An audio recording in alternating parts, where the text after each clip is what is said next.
And my first few amateur fights were tougher than my first pro fights. Oh, for real? Yeah. They tried to set me up my amateur fight. So, yeah. They didn't tell you about your opponent? No, they said he was green. Definitely not green. So my first amateur fight, I fought in Fremont in California in the Bay Area against someone from AKA. He was supposed to be, he had a bunch of Muay Thai fights. And Cain Velasquez was there, like for him. In this corner?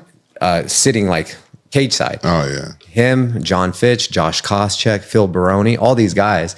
And this guy's green. I'm like, but then he ran into me and that was my first knockout. Like I knocked him out bad. Was he twitching too? He was out for longer than Bryce. Like wow. It was bad. It was a bad knockout. Well, how you get all this power in your hands for a little guy?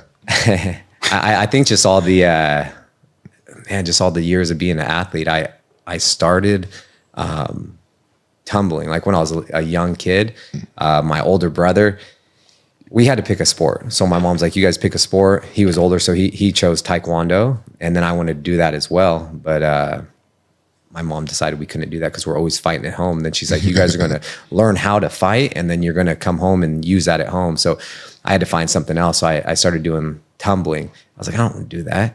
But then I did well at it. And then I got into just playing all sports like football, wrestling, baseball. I did it all.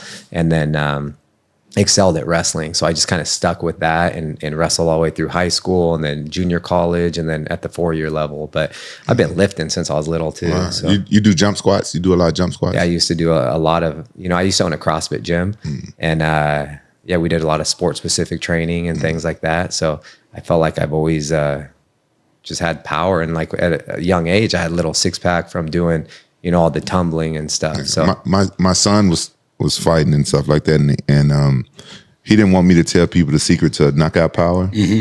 And I was like, okay, I won't tell nobody. But now, since my son is full of shit now, I'm gonna tell everybody it's jump squats. You do jump squats. It's every time when I was training for fights and I did jump squats, I knocked people out. But as soon as my knees got to where I couldn't do it no more, and my belly got a little bit too big, I couldn't do it no more. I wasn't knocking people out when I wasn't doing jump squats. As we look at your UFC career, you're 14-4 in the UFC, I believe, and your UFC featherweight history right now with the most knockdowns with 12, right? And then you have your ranking at number 6.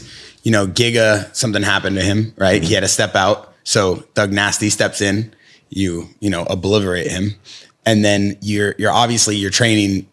You don't have that much time to differentiate your training. You had like 10 days, right? As a guy with that much experience, the rankings, the knockdown power, where you're at right now in the UFC, how do you kind of look at that with the veteran experience of saying, all right, this guy's stepping in for Giga. Are you completely training camp? Are you just going with the motions? I feel like we see so much of that now in the UFC, but we don't really get a behind the scenes look at how these fighters are kind of changing up their game plan going into these big fights when they have these step-in fighters. Yeah, I feel like for me, and this is just like, talking on my behalf, in my opinion, it's like, I've never turned a fight down, and Joe Silva and Sean Shelby can contest to that. So I'm easy to work with. I've said yes to every single fight. When I have a date booked in mind, like December 16th, I was fighting, and I was training for a world-class striker. And then of course he got injured, and then they filled Bryce Mitchell, a world-class grappler. And so they gave me a few names. It was like Barboza, it was Bryce Mitchell. And I always go with like the guy with like the biggest like draw, like Bryce Mitchell's the most popular. He's a talented fighter. He's in the top 10. I want someone in the top 10 because I'm already ranked 6. It doesn't do a whole lot for me